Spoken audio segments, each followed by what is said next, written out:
Yo, what it do? It's your boy Warren Star, the cast for Warren Star to be exact. Had to come in for an emergency episode, right?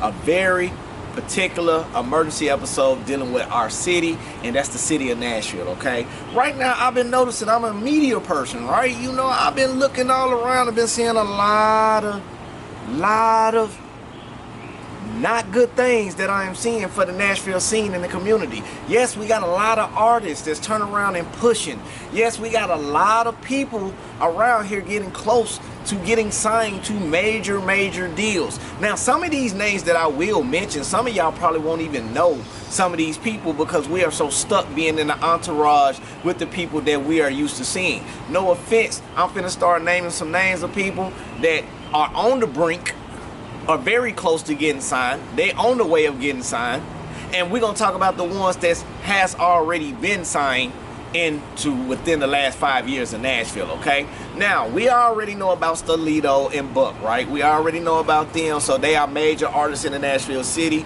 major rappers, major hip-hop artists. We already know about them. They made it to what they had to do. Now let's keep going a little bit. Let's talk about Mike Floss. Mike Floss is an artist that is getting close to getting signed, or has already damn near got signed by a label. Who he get signed with? He is working on getting signed with a label that nobody don't know about. We also got Bree. He just got Two Live Bree. He just got signed with 300 Entertainment in 2025, which is almost like a year ago. Let's go back a little bit longer. Let's go to Brian Joy. Brian Joy is an R&B artist who has turned around and got a record deal, I think, with Universal, to be exact, because I used to follow Brian, so I know. Shout out to Brian, shout out to Bree, shout out to Mike Floss. Let's keep going. I can go all day because I got the phone out for this one. So who else? We got Woozy. Some of y'all don't even know who Woozy is. He's another artist. We also got Rob Abbasi. He's another artist. Not only that, we done talked about some of these artists. Now, with that basically being said about the artists who has been getting signed, labels are looking at Nashville, okay? I'm not gonna lie, the city is definitely looking at Nashville. But what is going on right now, we have a certain stipulation that's going on about how can you get signed when all the chaos is going on in the city. The media teams, for one, let me say it like this.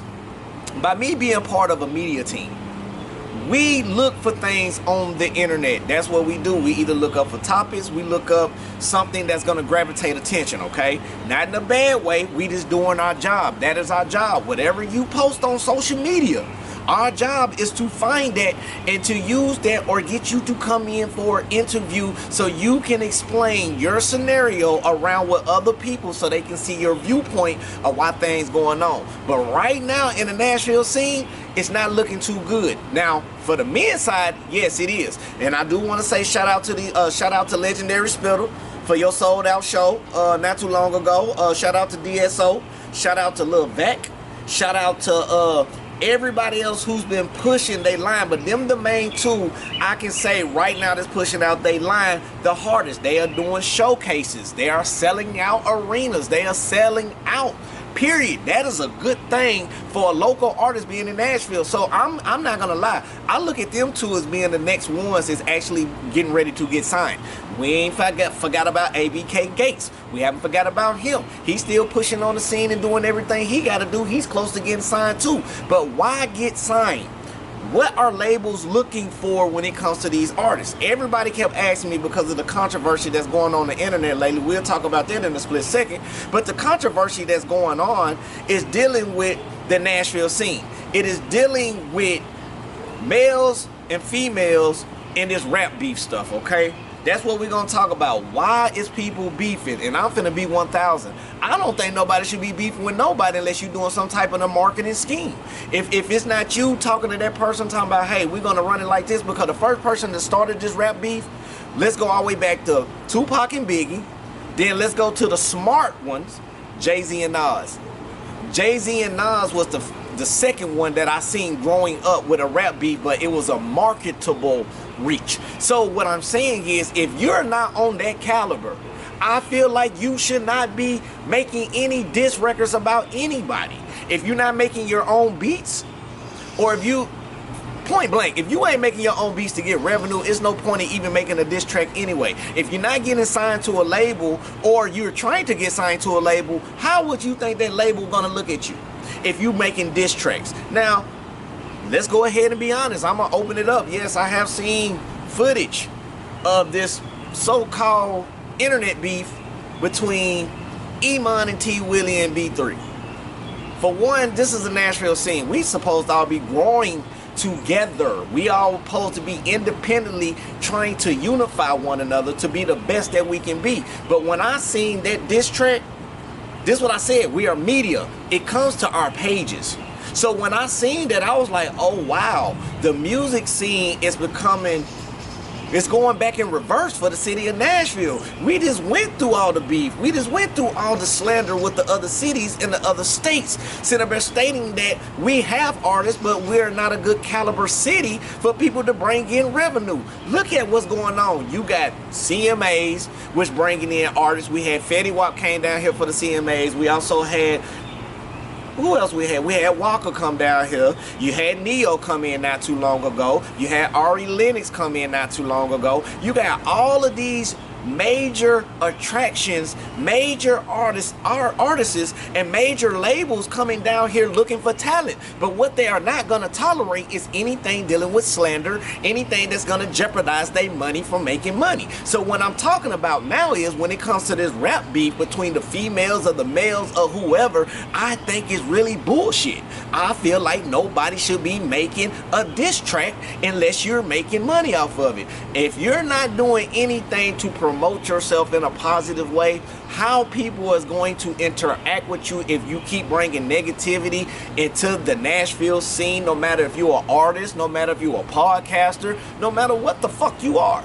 My key thing is, if you keep doing that, it's going to be hard to gravitate that right circle or that right group of people to get you in that label. Let's talk about the labels before we get up out of here.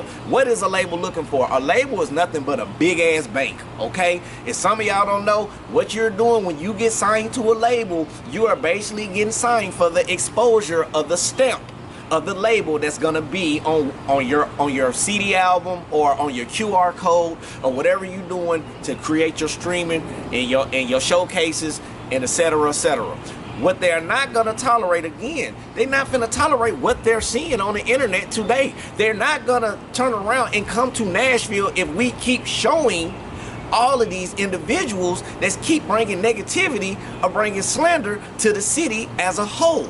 Now, to my females, let me say this to y'all, to my females, y'all need to get this together because y'all the rising icons that's really gonna get signed faster than the males in Nashville. However, with all of this going on with the internet beef, you know, this between this person and that person, and you're going over here and you want to start ruckus and start chaos for what? What is it gaining?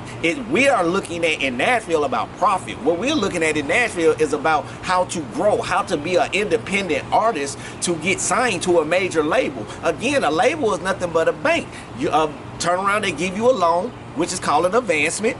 You spend your money with that advancement and you got to pay that money back to the label for that album. If you don't make it on that album, you get your name froze. Other words, if your name, for example, let's say your name is G Bicka. Let's say like that. So if you G Bicka and you got signed with Universal and they gave you $1 million contract, they gave you $1 million contract, this right here was mainly important.